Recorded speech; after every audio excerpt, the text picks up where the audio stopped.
Une fois de plus, ça a été le coup de la panne de batterie. Voilà, donc batterie complètement à plat, euh, qui n'a plus l'endurance comme lorsqu'elle était neuve. Voilà. Donc, comme elle est pas mal usée, eh bien, euh, elle ne dure pas. Et évidemment, la fourniture avec l'appareil, ça a été davantage d'objets, enfin d'accessoires inutiles au lieu d'une deuxième batterie qui m'aurait bien rendu service. Parce que là, je n'ai même pas de rechange. Bon, c'était encore une parenthèse. Voilà, alors j'en étais la, euh,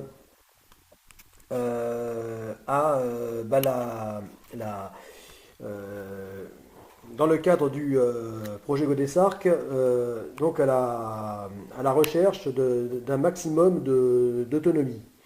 Donc notamment en réparabilité du voilier en haute mer. Donc pouvoir faire des réparations donc sans l'assistance de qui que ce soit et quel que soit l'état enfin le degré de gravité de l'avarie. Voilà, donc bon, bah, c'est pour cette raison que je reviens sur l'option du mât bipode. Voilà. Donc là, je ne vais pas en reparler, hein, puisque j'en ai assez parlé euh, dans les vidéos jusque-là, les vidéos précédentes. Donc, voilà à quoi ressemblera. Donc c'est pour ça que je fais cette deuxième maquette à l'échelle 1/20e. C'est pour que vous puissiez bien vous représenter donc le- la configuration générale. Donc la forme du roof et du cockpit. Euh, voilà, donc ça c'est pour l'aspect extérieur. Et pour l'intérieur, eh bien, je garde, enfin, cette maquette, cette première maquette euh, garde toujours tout son intérêt, euh, euh, surtout pour le fait qu'elle représente, donc, qu'elle permet de se représenter le volume intérieur. Euh, voilà, donc là, toujours donc, la personne d'un mètre 85, hein, à l'échelle de la maquette. Voilà, qui donne une bonne idée du volume intérieur. Voilà, du volume intérieur. Euh, Là, on voit ici le puits de dérive. Ici, là. Là, le puits de dérive. Voilà. Et ici, donc, ce qui sert aussi d'épontille, où normalement, donc, enfin, un mât normal, un monopode, vient s'appuyer sur cette épontille. Mais cette épontille a la double fonction de servir aussi passage du boot ou du câble euh, euh, ou encore du cordage, euh, donc qui permet de hisser ou baisser euh, enfin de descendre ou de remonter donc la dérive. Hein, puisque la dérive en position haute, elle est logée dans ce puits de dérive. Là. Et euh, donc à l'aide du winch, donc sur le pont, eh bien, donc on tire sur ce câble qui passe par ce tube carré qui, d'une pierre deux coups, sert aussi d'épontille. Sauf que là, dans le choix du ma bipode, eh bien, je serai obligé euh, d'ajouter donc deux épontilles, donc une de chaque bord, correspondant à l'emplacement des deux pieds de mât du mât bipode. Donc de faire un renfort donc, de même type que pour assurer la fonction donc, des pontilles. Et du coup, donc, cette épontille n'aura plus de cette double fonction. Enfin, ce tube carré n'aura plus cette double fonction d'épontille. Là, il servira uniquement pour le passage du câble de dérive. De la dérive, qui sera quand même assez lourde.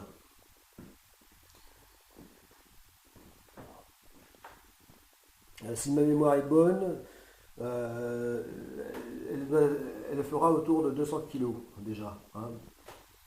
Voilà, donc déjà pour un petit dériveur de 10 mètres, le poids est quand même conséquent. Donc voilà, donc là on se représente bien le volume intérieur. Donc pour 10 mètres, c'est un voilier quand même très volumineux. Et ce volume sera accentué par le fait que en plus j'allongerai la partie avant du roof.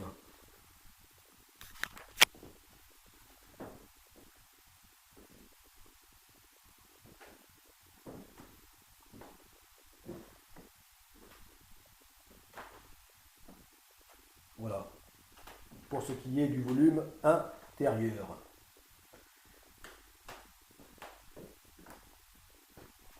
Bon, après, les aménagements bon, ne seront pas tout à fait identiques.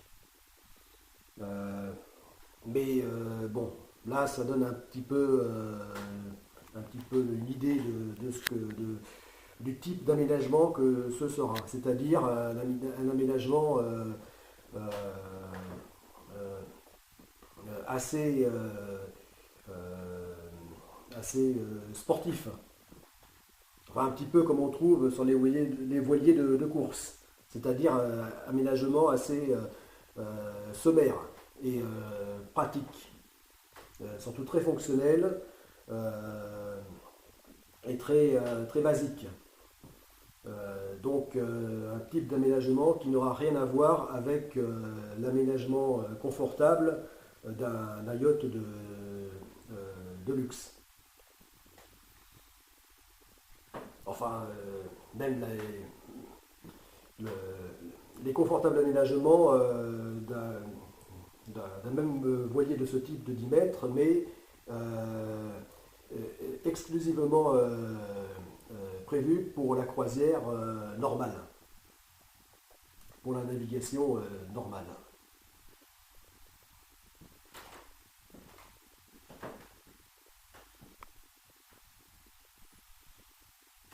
Voilà, donc ça sera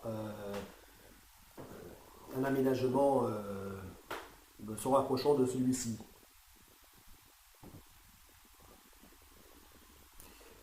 Bon, la différence, c'est la disposition. La disposition de la table à cartes, cuisine, sanitaire, couchette sera disposée différemment.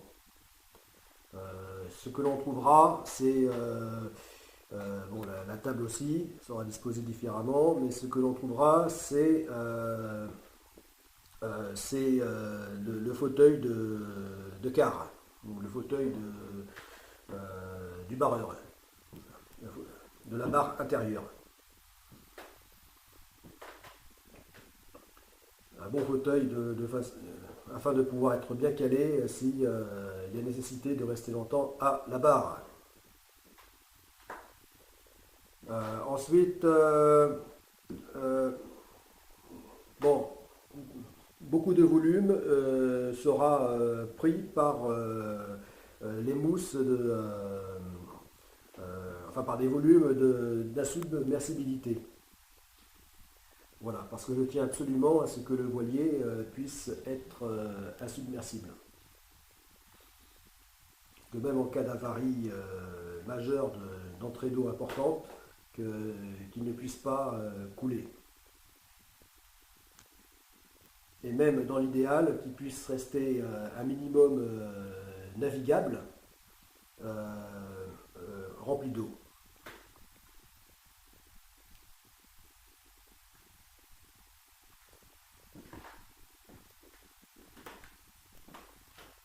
Voilà, donc là c'est le cockpit. Non, pas le cockpit, enfin si, ici on voit le cockpit, donc classique. Et aussi le roof, donc tel que dessiné par le concepteur de ce modèle, par l'architecte naval. Voilà, donc mais là pour augmenter le volume de ce roof, eh bien je vais donc simplement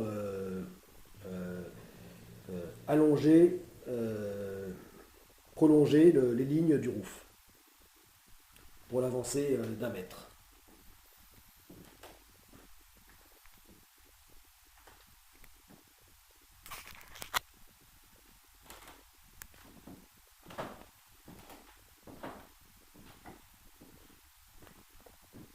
Alors, donc là, tu as vu à quoi ressemble le puits de dérive. Et là, enfin, le puits de dérive vu de l'intérieur. Et là, tu vois à quoi il ressemble vu de l'extérieur. C'est-à-dire qu'on ne voit qu'une fente. Et là, la fente par laquelle donc passe la dérive.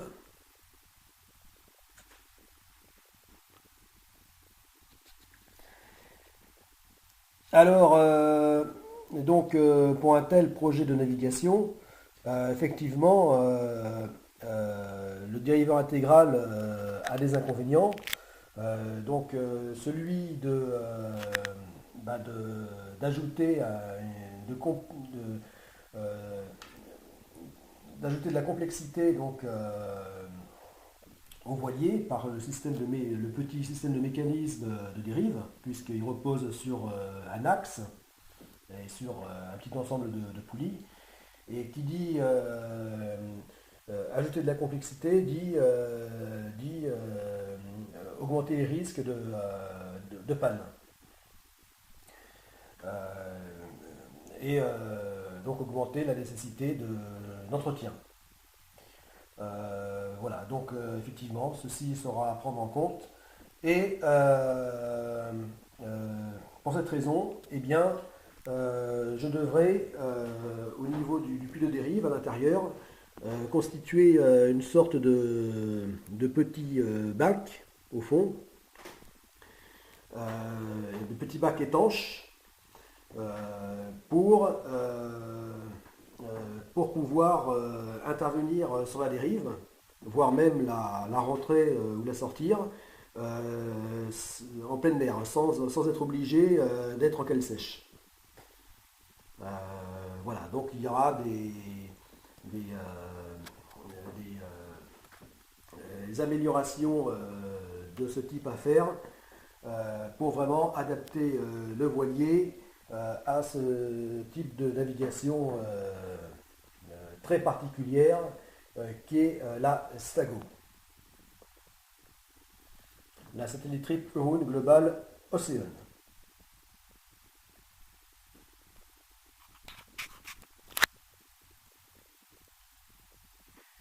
Voilà. Donc là, on va voir. Voilà, donc là c'était en mode, c'est en mode dériveur intégral, comme au premier jour de la construction. Ah, on dépasse le 15. Je stoppe pour continuer.